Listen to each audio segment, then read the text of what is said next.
¿Qué es un laxante? Un laxante es una sustancia que ayuda al intestino a la eliminación de heces, y estos se usan para aliviar o prevenir mayoritariamente el estreñimiento.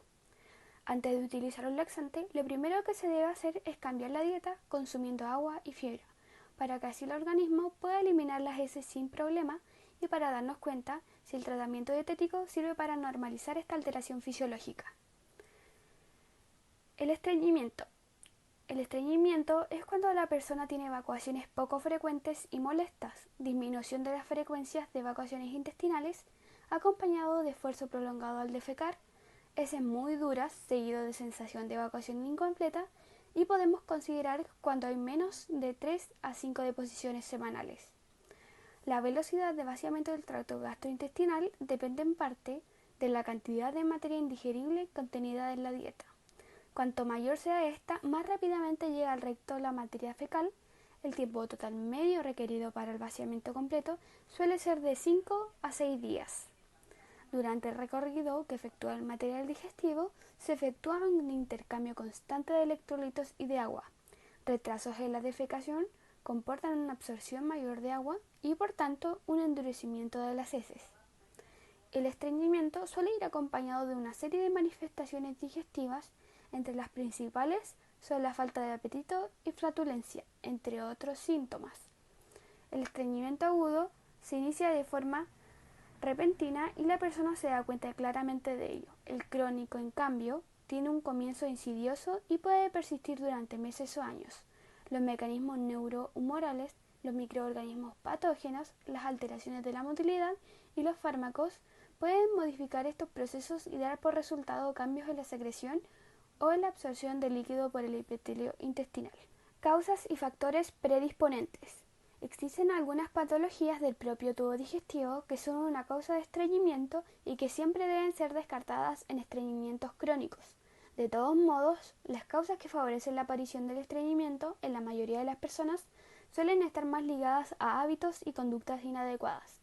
La vida excesivamente sedentaria también lo favorece. La práctica diaria de cualquier deporte o incluso un simple paseo acaban solucionando muchos casos. Cabe recordar que existen muchos fármacos, como por ejemplo el hidróxido de aluminio, las sales de hierro, opiáceos, algunos tranquilizantes que pueden causar estreñimiento como efecto secundario. Es importante recurrir a los laxantes solo cuando es realmente necesario y seleccionar el tipo más idóneo y sobre todo evitar el abuso de estos medicamentos, ya que el uso continuado de laxantes, sobre todo estimulantes, favorece la atonía del colon que solo responde al estímulo químico del fármaco en cuestión. La mayoría de los laxantes son de venta libre en establecimientos farmacéuticos, pero hay algunos que se deben tomar con precaución dada la magnitud de sus contraindicaciones. En ese caso, deben ser prescritos por médicos, y lo más importante es que los laxantes no pueden ser prescritos por nutricionistas. Características de la familia de fármacos y mecanismos de acción. Veremos los tipos de laxantes, cómo funcionan y sus efectos secundarios. Tenemos los osmóticos orales, que funcionan introduciendo agua en el colon para facilitar el paso de las heces. Como efectos secundarios tenemos la hinchazón, cólicos, diarrea, náuseas, gases y aumento de la sed. Tenemos también los formadores de masa orales, que absorben el agua para formar heces blandas y de mayor volumen, lo que promueve la contracción normal de los músculos intestinales. Y como efectos secundarios tenemos hinchazón, gases, cólicos o mayor estreñimiento si no se toma con el agua suficiente. Están también los ablandadores de heces orales. Agregan humedad a las heces para facilitar la evacuación intestinal sin esfuerzo. Como efecto secundario está el desequilibrio de electrolitos debido al uso prolongado. También están los estimulantes orales que provocan contracciones rítmicas en los músculos intestinales para eliminar las heces. Y sus efectos secundarios son eructos, cólicos, diarrea, náuseas y entre otros. Y por último están los supositorios rectales que provocan contracciones rítmicas en los músculos intestinales y ablandan las heces. Como efecto secundario está la irritación rectal, diarrea y cólicos. Los laxantes orales pueden interferir en la absorción del cuerpo de algunos medicamentos y nutrientes. Algunos laxantes pueden provocar un desequilibrio de electrolitos, especialmente después de un uso prolongado. Los electrolitos regulan diversas funciones corporales y un desequilibrio de estos puede causar ritmos cardíacos anormales, debilidad, confusión y convulsiones. Los laxantes combinados se revisan cuidadosamente en las etiquetas. En algunos productos se combinan tipos diferentes de laxantes, como un estimulante y un ablandador de heces. Sin embargo, la combinación de productos no necesariamente es más eficaz que los productos de un solo componente. Además, es más probable que causen efectos secundarios. Es posible que un laxante de un solo componente te dé mejores resultados. Lee las etiquetas para asegurarte de saber qué estás tomando y usa el producto con precaución. Características generales y específicas de cada terapia o tratamiento, tanto farmacológicos como no farmacológicos. Primeramente, diagnosticar la causa. Si es leve, se hará un cambio en el estilo de vida. El aporte de líquido será mínimo de 1,5 litros de agua, aproximadamente. Esto va a ser siempre según el requerimiento de cada persona. Beber en ayunas y desechar alimentos astringentes, masticar bien los alimentos, comer despacio, reposar la comida, alimentación rica en fibra. Normas farmacéuticas, vías de administración, dosis, farmacocinética y farmacodinamia de los fármacos disponibles en nuestro país. Laxantes vienen en formas orales. Estos vienen predispuestos a ser consumidos una vez al día, de preferencia en las noches. La indicación general es consumirlos de 6 a 8 vasos de agua diarios. Farmacodinamia, acción y mecanismos.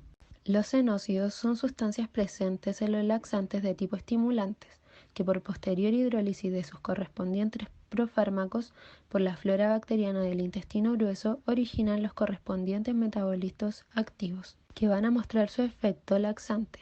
La acción tiene lugar en el colon. Aumenta la motilidad intestinal por acción directa sobre las terminaciones nerviosas, por estímulos de la mucosa intestinal o por actividad intraneural sobre el plexo nervioso de Auerbach hacia la musculatura lisa del intestino, y además genera la disminución del tiempo de tránsito a través del intestino. También incrementa la secreción de cloruro, disminuyendo la absorción de líquidos y electrolitos. Origina, por tanto, un incremento de agua y electrolitos en la luz colónica, lo que da lugar a un aumento de la presión en el intestino y por ello una acción laxante.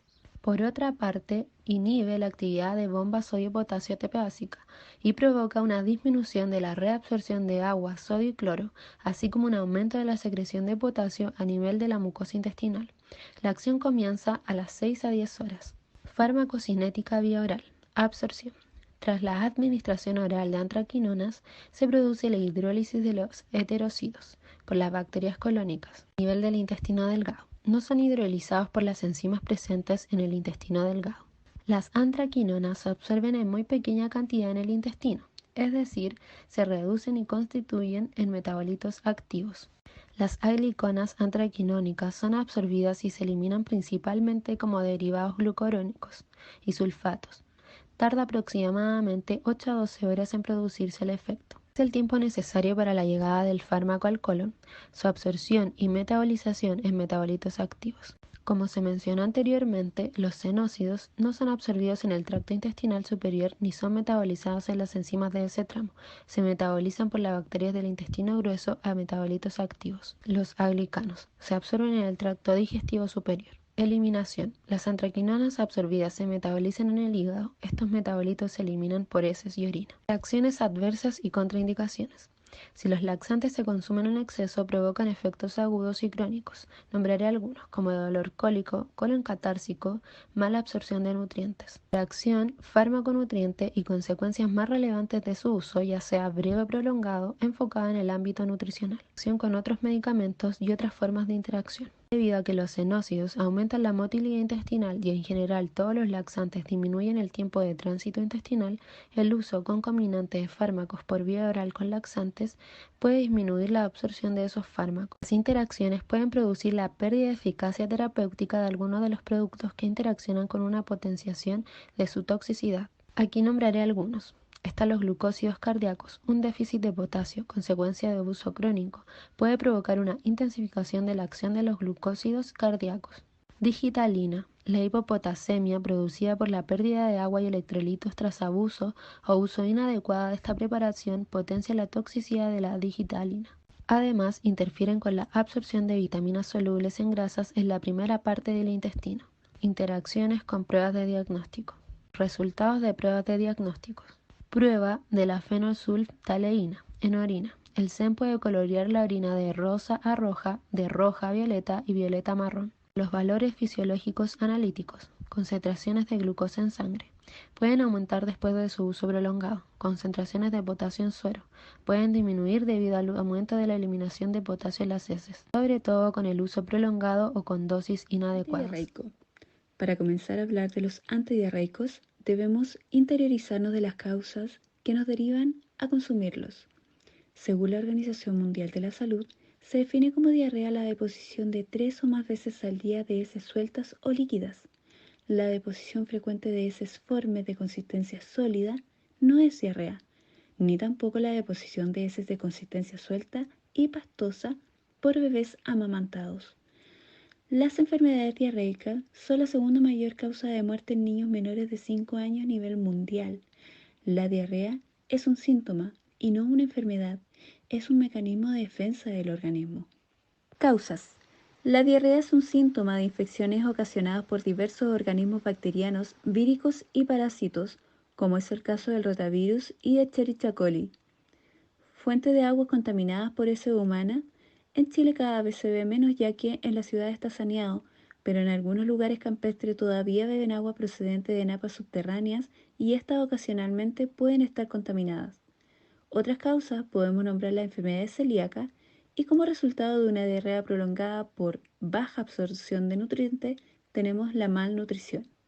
Los antidiarreicos en general son de venta libre, pero lo ideal es que se consuman bajo prescripción médica, dado que se debe realizar un análisis de la causa de la diarrea si es que lo requiere, para ver qué tipo de medicamento se debe consumir.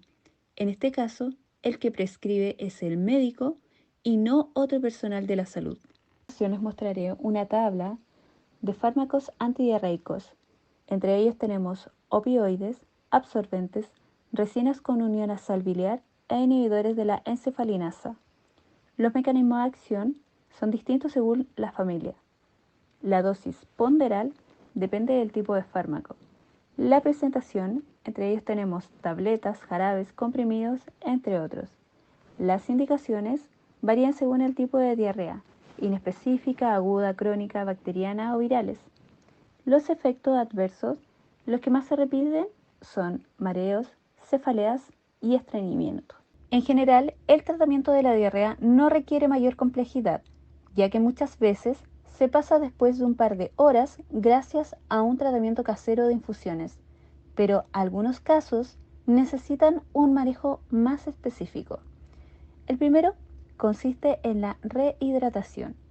Acá podemos ver una tabla de composición de las soluciones de rehidratación orales recomendadas por la Organización Mundial de la Salud y la ESPGHAN. Acá les muestro también una marca de sales rehidratantes de niños y adultos que se compra libremente en establecimientos farmacéuticos. Acá les nombraré la loperamida, el fármaco más utilizado en el tratamiento de las diarreas. La mayor parte de las estrategias terapéuticas antidiarreicas están dirigidas a normalizar el contenido hídrico de las heces. Para ello se emplean fármacos como la loperamida, ya que su acción agonista sobre los receptores opiáceos situados en la pared intestinal reducen el peristaltismo propulsivo, aumentando el tiempo del tránsito del intestino. Además, incrementa el tono del esfínter anal y reduce así la incontinencia y urgencia. Como resultado, contribuye a favorecer la absorción de agua y electrolitos, aumentando la consistencia de las heces. Anteriormente pudimos conocer la mayor parte de los medicamentos que requieren el tratamiento de la diarrea, que en su mayoría no se pueden administrar a niños menores de 12 años. El tratamiento no farmacológico varía según el ciclo vital, ya que no es igual para todos. En lactantes no se utilizan medicamentos y se incrementa la necesidad de la lactancia exclusiva. Si es necesario, se emplea un tratamiento de rehidratación y se continúa con la lactancia. En el caso de niños, se requiere de una dieta blanda, eliminando bebidas azucaradas y recreativas, además de jugos, compotas y gelatinas industrializadas, debido a que incrementan la carga osmótica. Es conveniente no introducir alimentos nuevos durante el proceso diarreico porque predispone a rechazos y vómitos. ofrecer alimentos en poca cantidad y de forma frecuentes, y en niños mayores y adultos brindar alimentos de acuerdo a sus preferencias alimentarias. Prevención. Administrar alimentación oportuna, adecuada, inocua y apropiada. Lavado de manos con agua y jabón después de haber tenido contacto con heces, al igual que antes de preparar los alimentos. Uso de agua potable o hervida durante 15 minutos después de iniciado el hervor. Manipulación y lavado adecuado de alimentos crudos. Adecuada disposición de basura y excretas. Al fin de mantener niveles adecuados de vitamina A en el organismo, se recomienda dar alimentos ricos en carotenos. Siguiendo con la farmacodinamia, tendremos diferentes características según el fármaco antidiarreico que encontremos. Agentes intraluminales son por absorción de toxina o de agua en el tubo digestivo. Suelen ser recomendados como productos de primera elección, sobre todo en productos no sometidos a prescripción médica. Dentro de estas están las resinas de intercambio e iónicas como la colestiramina o el colestipol. Tienen un poco efecto sobre el volumen de las heces, pero sí afectan significativamente su consistencia.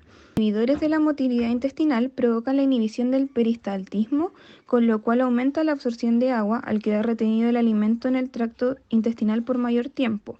Su acción farmacológica es análogo de los opiáceos. Los potenciadores de la absorción intestinal favorecen la absorción de sustancias eliminadas en exceso, donde se incluye la glucosa, los aminoácidos y en general a las soluciones de rehidratación oral. También suelen incluir la clonidina, ya que el efecto farmacológico de esta última están mediados por la activación de los receptores alfa-2 adrenérgicos en su localización intestinal. Estos receptores están presentes esencialmente en las células epiteliales y su activación provoca la estimulación de los procesos de absorción, la inhibición de la secreción intestinal y también afecta la motilidad. Inhibidores de la secreción intestinal reducen la secreción de agua y electrolitos por el epitelio intestinal. Los más estudiados son los análogos de somatostatina. Recordar que la somatostatina es una hormona hipotalámica que es activa sobre receptores específicos distribuidos por todo el organismo. Debido a ello, pueden producir diversas acciones que conducen a la reducción del flujo sanguíneo e inhibición de la secreción neuroendocrina y exocrina. Reducen levemente la motilidad intestinal y aumentan la absorción de agua y electrolitos. Los antiinfecciosos son por acción directa sobre las bacterias productoras del cuadro diarreico.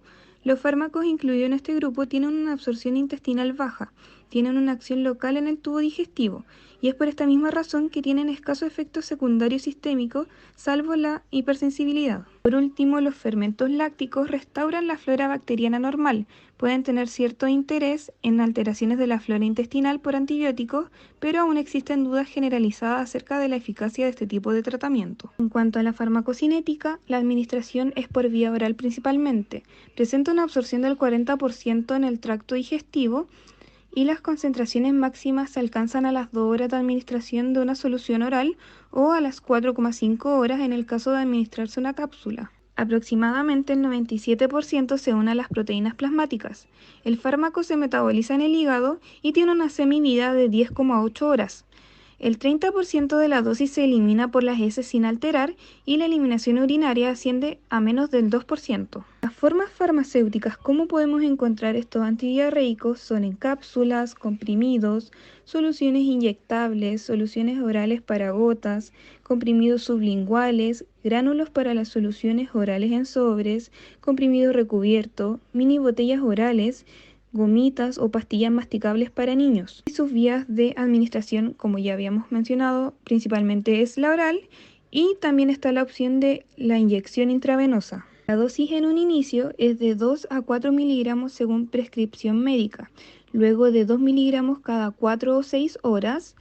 No hay que exceder los 16 miligramos al día y al momento de que las heces ya estén formadas, se tiene que suspender la administración. Estos medicamentos se pueden encontrar en Chile con distintos nombres según el tipo de antidiarreico y según el laboratorio que los elabore. Acá encontramos una tabla con los diferentes nombres que podemos encontrar los medicamentos aquí en Chile.